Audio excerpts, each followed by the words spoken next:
Be ready. 5 seconds.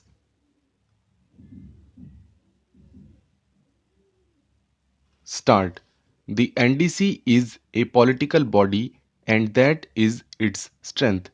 Here we are gathered in this room representing a diverse set of political backgrounds, views and ideologies. However, we are all, I believe, in agreement that economic development and the prosperity of every citizen is a collective national goal. Over the last 2 days, I have heard this resonate from every speaker, and it is heartening that political differences will not come in the way of achieving our common objective of building a prosperous, inclusive, equitable, humane, caring, and just India.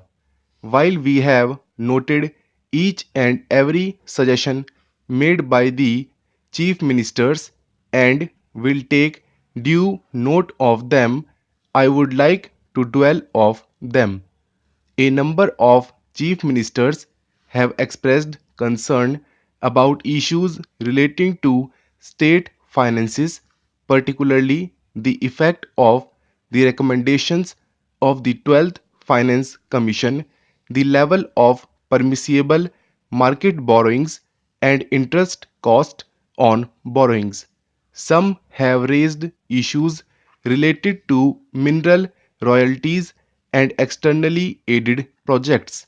The finance minister, in his intervention, has touched upon these, and I believe that he will work to allay any apprehensions that may exist. Healthy state finances are as important as healthy central finances, and fiscal prudence and stability must be our joint endeavor. Agriculture and irrigation have indeed been a common priority in all the chief ministers' interventions, and rightly so. Rejuvenating our agricultural credit system, providing some measure of relief to farmers, improving the quality of our extension work, attending to the specific needs and problems of drylands and wastelands, and enhancing investments in irrigation have emerged as common concerns. Given the importance of this sector, I believe that we could give focused attention to this subject by constituting a subcommittee of the NDC which could submit its reports within the next 6 months for inclusion in the approach paper to the 11th 5-year plan. I propose, therefore, that we agree to the formation of a subcommittee of the NDC for drawing up implementable action plans in agriculture and related issues. With your approval, I will constitute this subcommittee immediately with the Agriculture Minister as chairman so that the work can be in right earnest and we can benefit from wisdom while framing the 11th plan for our growth oriented economy of the future as such. Another thing I want to say is that we want an ideal to be set up for the nation.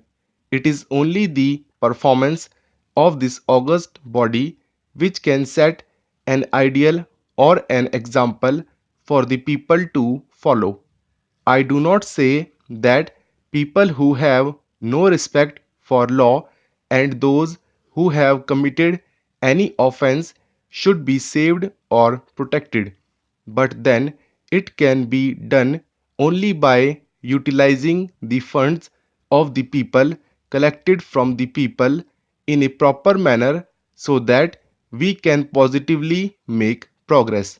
For this purpose, I would request the Honorable House that if some amendments to the rules of procedure are necessary, we must think of it and We must take the principles and the rules such that the house is not disturbed or no disturbances are created every day and our time is not wasted.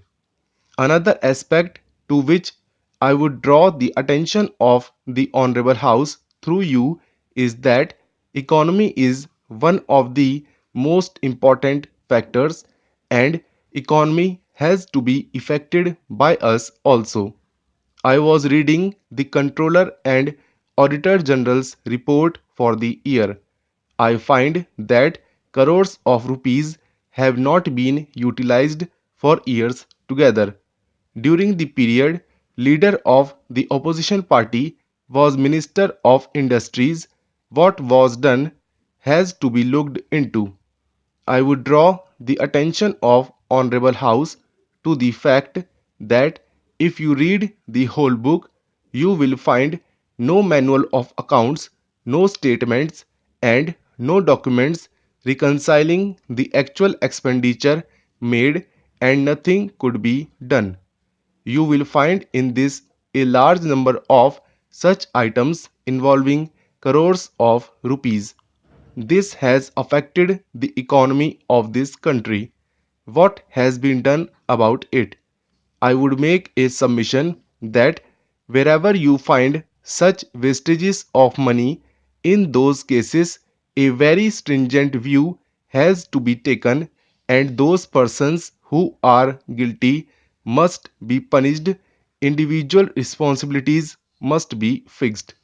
That is why every time we are finding this criticism in this august house that the public enterprises are not making any profit, they are running in loss. It is must that the guilty must be punished because we are wedded to the principle of socialism and we want the poorer people of this country to come up.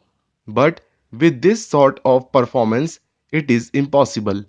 The high ups or low ups, I do not know, whosoever is responsible, action must be taken against them. Otherwise, the economy will not improve as envisaged in the budget for the year under consideration.